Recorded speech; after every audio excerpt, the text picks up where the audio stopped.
Okay, so this is the third of the IRENA reports, renewable energy policies for cities focused on transport. Obviously, transport is a big issue for cities since too many too many cars, parking lots, and parking issues you can see here always tend to be nightmares. Pollution comes with it. Then there are many attempts to reduce the number of cars coming into the city because often they are coming from outside during the day or during the weekend as well. And then there are peak time taxes levied and parking rates are high. Various attempts are made to reduce the number of cars, but actually who it punishes is not always clear. Who pays the price for uh, affecting the number of cars? Is it poor people who have to come to work, restaurant workers, construction workers, whoever, street vendors, and so on? So let's start with this definition of sustainable transport. The United Nations defines sustainable transport as the provision of services and infrastructure for the mobility of people and goods, advancing economic and social development to benefit today's and future generations in a manner that is safe, affordable, accessible, efficient, and resilient while minimizing carbon and other emissions and environmental impacts. That pretty much includes everything what you would call motherhood statements. Does that translate easily to action? That's always the question. So like the last two, I'm going to start by looking at the text in front of me and saying what is included in each section. So introductory material talks about share of renewable energy in transport energy use in 2018. So we are talking about renewable energy policies for cities and applied to transport. So we are combining the two here. Transport accounts for a total final energy of 29%. 96.3% non-renewable right now in 2018. Hasn't changed much. I'm sure number of EVs have gone up, but that doesn't change the picture dramatically as of yet. But renewable energy of 3.7%, 3.4% is seen as biofuels, and 0.3% is renewable electricity. We've discussed biofuels elsewhere. Additives and bioenergy have their own issues, where the land will come from, how it affects food security, water security, who benefits from subsidies to fuel additives, and how the cascade effects happen if there is a drought and let's say corn yield goes down and additive price goes up, transportation charges go up, and then tomato prices go up, feed prices go up, beef prices go up, and so on and so forth. So the opportunities to advance renewable energy by transport type, I won't read all the details, but opportunities to advance renewables here with the transport mode: road, ethanol and biodiesel, rail, biofuels can be blended into locomotives fueled by oil, and electric trains can be powered by renewable electricity. So you can see that this idea of relying on biofuels is not entirely done in a life cycle sense as to if you suddenly decided to rely on biodiesel and biofuel for so many of the transportation systems that exist that you want to transition, then how much land will we need? How much water will we need? How will that affect food production and food prices for some, and so on? Ships can use biofuels, electricity-based hydrogen or ammonia, or wind or solar energy for propulsion. Again, shipping and aviation are considered high emission transports per unit of let's say material transported or bodies transported by aviation. Some aircraft use biofuels blended into traditional jet fuel on a limited basis. As of 2018, more than 100,000 commercial flights use sustainable aviation fuels. 100,000 might seem impressive, but that's a very tiny fraction. So the emissions from aviation, let's say, is now at 2% of the total, but the way it's growing and the impact, if you take one long flight in a year, that'll be pretty much bigger than the rest of the carbon footprint you may have, unless you are living a really very high consumption lifestyle. Okay, so these have to be kept in perspective as well. We'll read again the significance of cities in deploying renewable energy, which we did in the previous two podcasts. Obviously, cities boundaries of urban policies are defined differently in different countries, and IRENA has produced these reports for shaping climate adaptation and mitigation efforts. Cities can be target setters, planners, and regulators for renewable energy. They're often owners and thus operators of municipal infrastructure. Cities are always direct consumers of energy and therefore aggregators of demand, and can be conveners and facilitators and as well as financiers of renewable energy projects. Jumping to the figure instead, let's just look at this orchestra of cities in roles of municipal governments in the energy transition can occur through being regulators, operators, of course, financiers, conveners and facilitators, awareness builders, demand aggregators, and target setters and planners. I cut this short because third time I think you can go back and listen to the previous podcast for the complete text, or of course you can go back to the report. Each report has this little piece as part of the introduction. Section 1 here looks at transport policy landscape. So what are the issues and what are we trying to accomplish? So let's go to the section and try to read off a few things. It talks about drivers of renewable policies for urban urban transport. So obviously the drivers are road safety is very critical. We want to worry about climate change and mitigate the emissions from the transportation sector. Air pollution is a big contributor to urban dwelling, and health impacts are really nasty, and we have already looked at health and climate and adaptation for health, nature-based solutions for cities focused on promoting and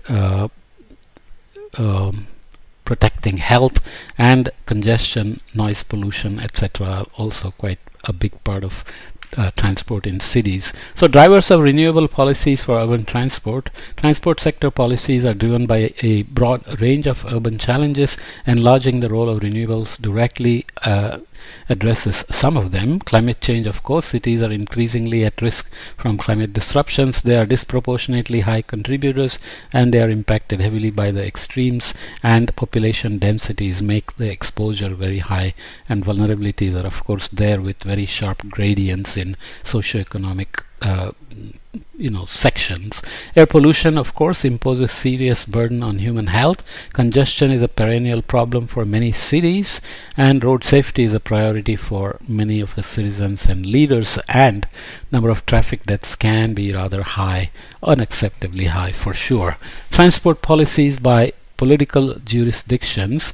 So policies are typically set at national or regional level and at municipal level.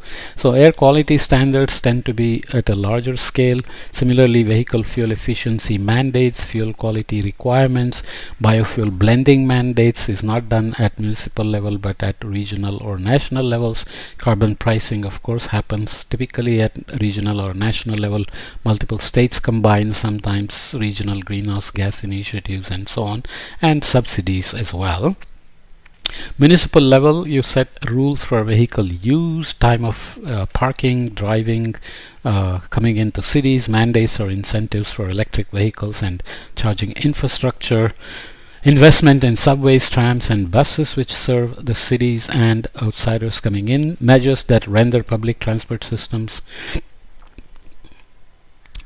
more attractive for people to give up cars and take transit.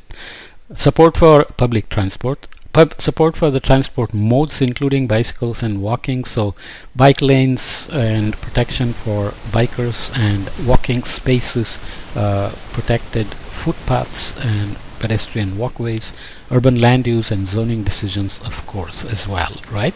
So renewable energy's role in, let's see, did I miss anything? So there are many other details here, like transport policy framework, which basically comes down to avoid, shift and improve kind of approach. So renewable energy's role in the avoid, shift and improve policy framework. So strategies and definitions. Strategies are to avoid certain things, shift certain things, and improve certain things. So definitions here: avoid and reduce the need for motorized travel altogether. So walking and bicycling can be made possible with mixed neighborhoods if it is possible to design a city from scratch. So you have schools, residences, commercial spaces, offices together, so people can completely avoid reliance on motorized vehicle. Shifting is about shift to more environmentally friendly modes like public transport, electric vehicles if necessary to use motorized travel. Improve energy efficiency of transport modes and increase the use of renewables in those as well. Policy examples here, in terms of direct role of renewables, you can see where they come in, but policy examples include urban planning and land use policies, changed activity patterns, e-buses and bus rapid transports, rail-based rapid or rail-based transit systems, active transport like walking and cycling, new mobility services like car sharing can help shift from fossil fuel or generally motorized travel. And in improving, you can do biofuel blending mandates, keeping in mind the potential of biofuel infringing on food and water security, fuel economy, quality, restricted use of internal combustion engine cars, e-mobilities, EVs and chargers, of course.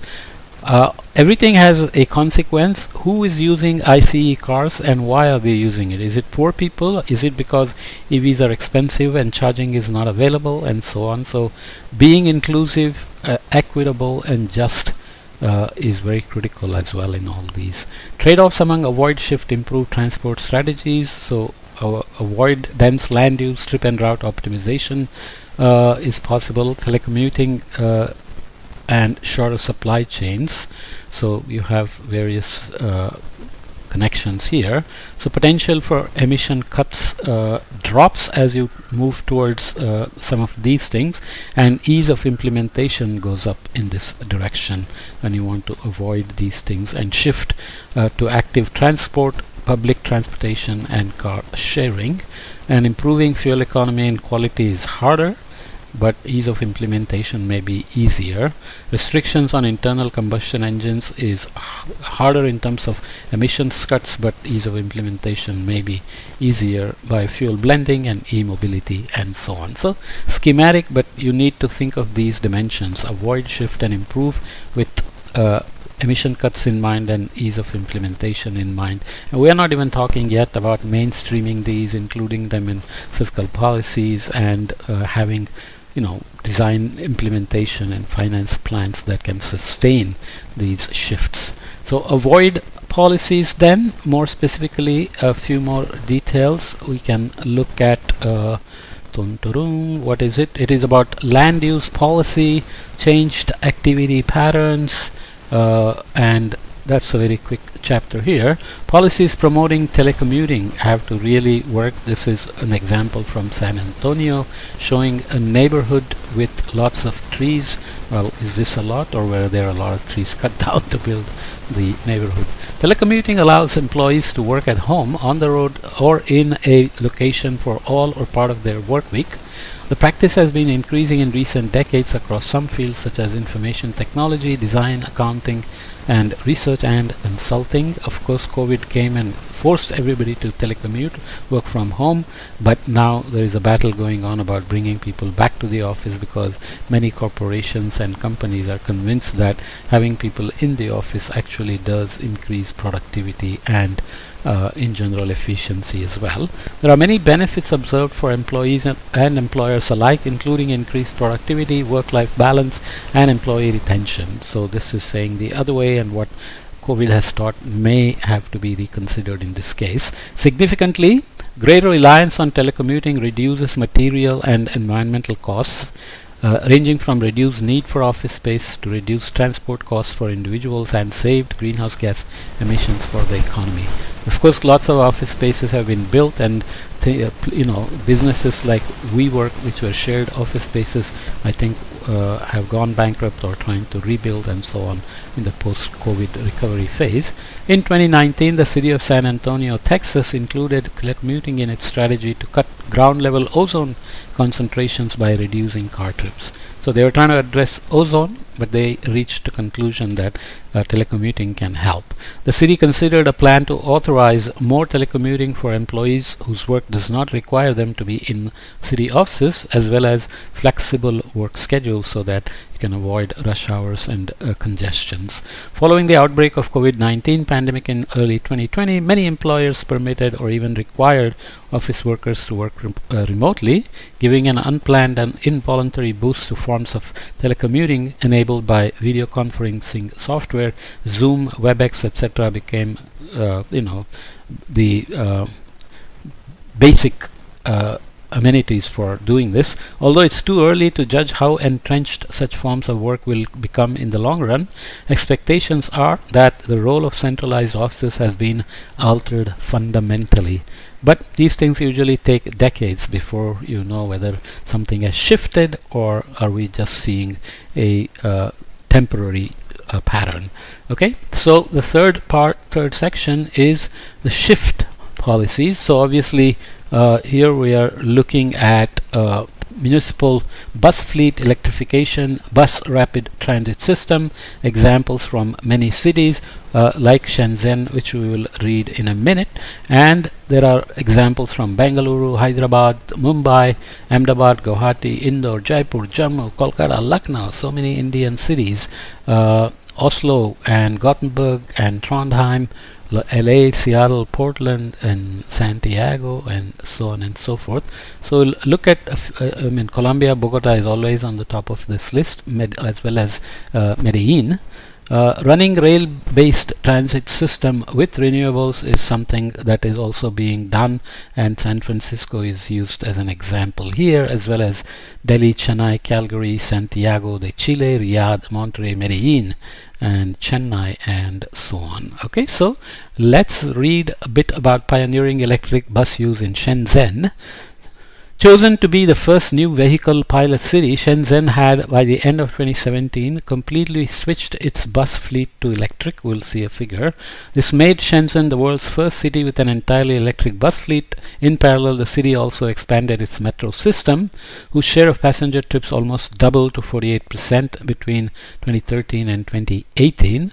With financial support from the central government, Shenzhen provided substantial subsidies for buses and charging facilities totaling RMB 3.3 billion, so that's about 490 million US dollars in 27 alone.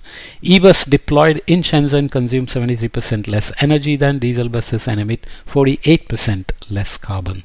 Okay, during 2017, the fleet's carbon dioxide emissions were cut by 1.35 million tons. Is that a big number? Not quite, but it's less bad news rather than great good news. Okay, pollutants such as NOx, hydrocarbons, and particulate matters were also reduced. You have externalities like positive impacts on health and so on. Leasing rather than buying buses from manufacturers has allowed bus operators in Shenzhen to lower upfront costs and thus need for debt financing. Manufacturers are providing lifetime warranties for vehicles and batteries, limiting risks to operators.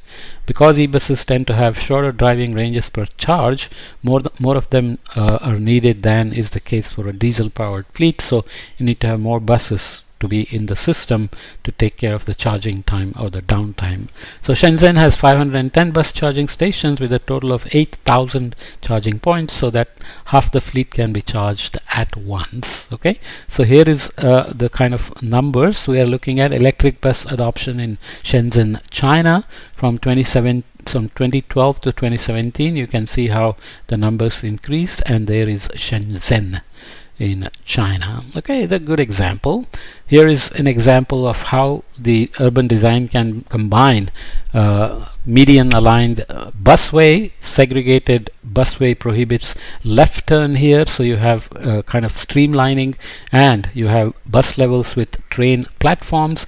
Dedicated bus only lanes pre-board fare collection and transfer, segregated busway here that I already said. Okay, so this is a very nice design that took care of many details. So cities with bus rapid transit system per year and cumulative since 1968 has grown nicely, even though there are ups and downs in terms of number of new cities getting engaged, peaked somewhere around 2013, and you have cumulative numbers have gone up as well. That should say something. So at the end of 2020, 176 cities worldwide had built bus rapid transit systems with a combined track length of close to 5,300 kilometers. Though the pace of adding new systems had slowed down in recent years, 23 cities are expanding their systems and 103 cities are either building new systems or are planning to do so. So we had looked at the example of, I think, Medellin, where buses have these kind of design where they can become the tired buses on the road, and then they can switch to tracks when necessary by the wheels go up and then the car wheels come, the train wheels come down and so on. So cute things. Metro systems opening by decade 1860 to 2020. Again, numbers have gone up nicely. Always you can wonder whether this is large enough, fast enough, and is enough, making enough of a dent in emissions. You can say it's not, because emissions keep going up. Altogether, the world's cities now have close to 200 metro systems, with most of the additions in the last decade in China and India. So both have learned their lessons and trying to leapfrog the follies of the Western world in terms of renewable energy investments and switching to public transportations and metro systems. Of course, the construction that goes with the metro system setup is horrendous in almost all the cities. As of 2017, there were a total of 642 lines with a length of almost 14,000 kilometers and more than 11,000 stations and more than 114,000 carriages serving almost 54 billion passengers. Is that a large number? Well, depends on what is the total number that's on the road, especially if you include cars and so on. So section 4 is on improving policies. So here it looks at biofuel blending mandates and biomethane use for public fleets, and IRENA is not necessarily paying a lot of attention to the trade-offs associated with that, but their pollution concerns and others have driven the policies in fuel additions and so on in Linköping in Sweden, Lille in France, Curitiba in Brazil, Vancouver, Canada, and so on. Restrictions on fossil fuel powered vehicles have worked in Athens, Madrid, Mexico City, and Paris. We'll read this fossil fuel free streets in a minute. But there are examples of congestion pricing from Milan, London, Stockholm, Singapore, Tehran, Washington DC. Vehicle quotas are set in Beijing, Shanghai, Shenzhen, Guangzhou, and Tianjin. License plate restrictions include Mexico City's Hoino Circula and Medellin, Delhi, and Jakarta. To reduce pollutions, you allow alternate license plate numbers to come in depending on the day of the week. Low emission zones have been set up in European cities. Parking restrictions in Singapore. Place like Singapore, which is so tiny, should it have so many cars in the first place? They always have traffic jams, which is quite amazing as well. Car-free streets in Oslo and so on. And there are policies in support of electric mobility, which we'll come back and look at. And we'll look at e-mobility targets of selected cities with tables in this section.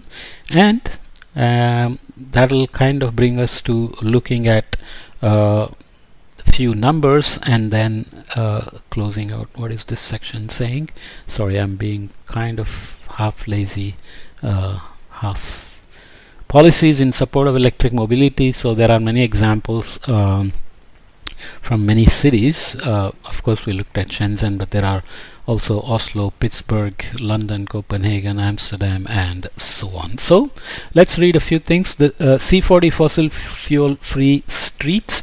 Participating cities pledge to procure only zero emission buses from 2025 and to ensure that a major area of the city is a zero emission zone by 2030. To meet this commitment, a range of measures will be taken and progress will be reported on biannual basis. Is it okay to make part of the city zero emission? How does it affect other parts of the city? Well, obviously you cannot expect too much from human beings. This is Graz, Austria, showing an example of a tram that is, or a metro driven by electric power and bicycles nicely parked here.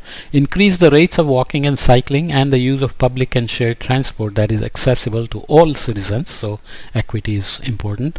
Reduce the number of polluting vehicles on the streets and transition away from vehicles powered by fossil fuels. Again, it depends on who is subject to these restrictions. Procure zero emission vehicles for cities fleets as quickly as possible, so financing and planning and designing the proper ways for driving these fleets is important. Collaborate with suppliers, fleet operators and businesses to accelerate the shift to zero emission vehicles and reduce vehicle miles overall driving.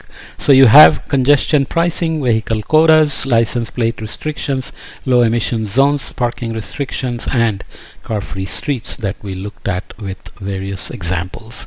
E-mobility targets of selected cities. You have a range of cities announced and the target year and description of e-mobility target. Let's read off a few. Bangalore, India is here on top at 2018. 2023 is the target year for all buses to be electric. This doesn't say anything about the restriction on the number of cars or the number of cars that are on the street. Bangalore is horrendously bad for traffic congestion, pollution and the time you spend in traffic congestion, the stress it will cause, the air pollution and so on and so forth. Rotterdam, Netherlands, all buses to be zero emission, not just electric. Medellin, Gothenburg, Seoul, Paris, Delhi, Copenhagen, Mexico City, Brussels and so on, all aiming to move to electric or hydrogen buses and zero emission buses and so on. Policy focus on e-bicycles. Scandinavian countries tend to lead these. Oslo already 2017, so subsidies for purchase of e-bikes and cargo bikes. Paris, Barcelona, policy for private cars and taxis. So Oslo, Rome, London, Beijing, LA, Seattle, New York, Mexico City, Reykjavik. What do they say? All new cars and light freight vehicles to use renewable fuels or to be plug-in hybrids, so they have batteries as well as fossil fuel. Ban on all oil burning cars operating in the city, and here ban on diesel cars and vans in Mexico City.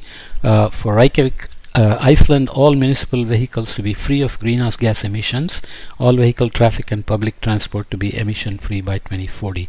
Of course, when you mix countries like India and Iceland, China and so on, you know that the problems are very different. Populations, per capita income, overall GDP and so on can matter. Policy focus on electric vehicle charging infrastructure for London and Beijing. 1500 charging points to be installed 2020. You can check if it happened.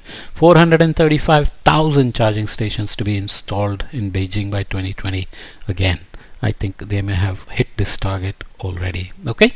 Global electric passenger car sales have gone up from 2010 to 2011 to 2020, but if you look at the share of the market, it is still only 3.8%. So in 2020, global EV sales reached close to 3 million, which is a tiny number compared to the total vehicles. Cumulative sales over the past decade surpassed 10 million vehicles. This is not so much good news, but less bad news, because the infrastructure for internal combustion engines are still there.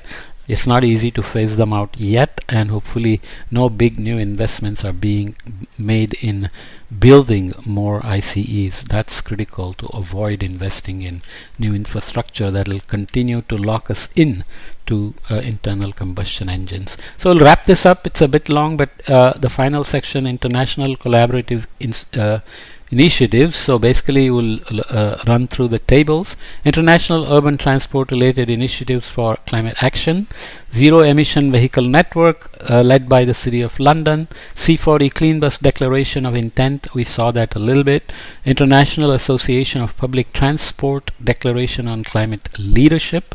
It's a worldwide network to bring together all public transportation stakeholders and all sustainable transport modes, including the transport business supply industry. Okay, good intentions. Eco Mobility Alliance 2011, initiated by CLEI. The Eco Mobility Alliance is a network that brings together ambitious local and regional government experts, businesses to work together on how to prioritize people and the environment when it comes to transport planning. Good idea.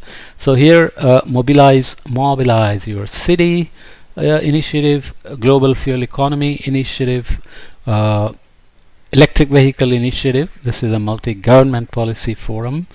Global EV pilot city program is part of that. Urban electric mobility initiative is also another one.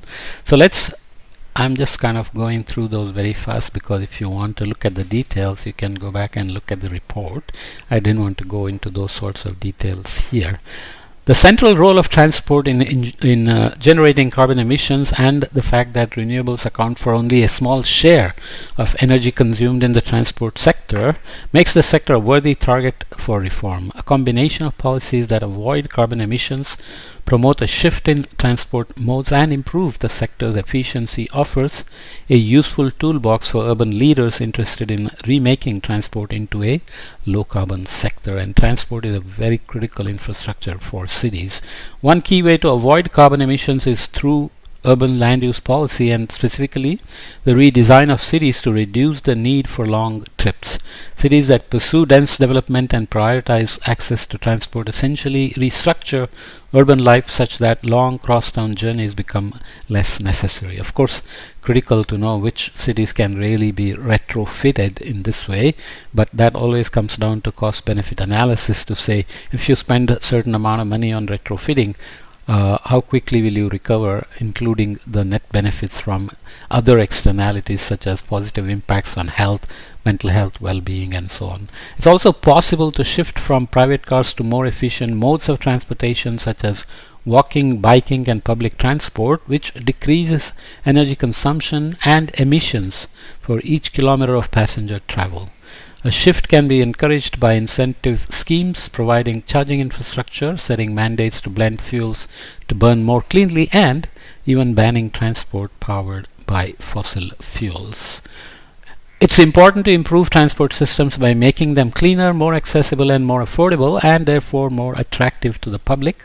Electric cars tend to be cleaner than those that run on gas, especially if their electricity comes from plants powered by the wind or sun. That's always critical. If you have EVs and energy is still from dirty sources, then cities may get cleaner air by running EVs instead of fossil fuel cars, but where you are generating electricity will become still dirty and may even increase because you add more demand for electricity. Okay. Electrifying municipal bus fleets and using these in the BRT systems can be a powerful combination. This is especially so where the system is powered by renewable energy. Deployment of those alternatives can be accelerated by providing charging infrastructure, setting mandates to blend fuels to burn more cleanly, and even banning transport powered by fossil fuels, as we said before. I think I just reproduced it. No. Although transport is typically a local responsibility, cities can find help in meeting their visions and plans even at the global level. International associations of cities often showcase best practices and promote knowledge sharing, which can be invaluable for cities trying to think creatively about their transport challenges.